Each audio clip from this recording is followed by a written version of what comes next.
हे कारले असे चिरून धुवून घेतलेले आहेत व्यवस्थित. मी पटकन गॅस वर पॅन मांडून घेतला, त्याच्यामध्ये तेल टाकलं, जिरी टाकली, हळदी टाकली आणि त्याच्यानंतर कारले त्यामुळे हळदीच्या आणि तेलाच्या जिरीच्या ह्याच्यामध्ये परतून घेतले.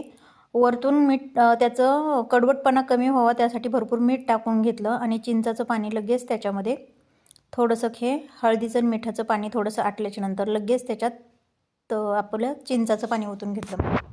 त्यावर अर्धवट झाकण ठेवलं आणि झाकण ह्याच्यामुळे अर्धवट ठेवलं की त्याच्या वाफेवर म्हणजे कडवटपणा येऊ शकतो झाकण जास्त ठेवल्यामुळे. असे कुरकुरीत शेंगदाणे कमी गॅसवर पटकन भाजून घेतले. लगेच त्याच्यावर तीळ टाकून तीळही तडतडून नंतर काढून घेतले पटकन. असे लालसर प्रकारचे तीळ भाजून घेतले आणि लगेच त्याच्यावर किसलेलं खोबरं टाकून, खोबरंही असं लालसर ब्राऊन कलर आला त्याला आणि खोबरंही काढून घेतलं. पण सर्वात अगोदर मी तीळ बारीक करून घेतले. त्याच्यानंतर मी खोबरं बारीक केलं, शेंगदाणे टाकून घेतले, खोबरं टाकून घेतलं, हळद टाकली, काळा मसाला टाकला आणि 2-4 लसणाच्या पाकळ्या आणि कोथिंबीर ठेवली आणि असं छान पटकन मिक्सरवर बारीक करून घेतलं.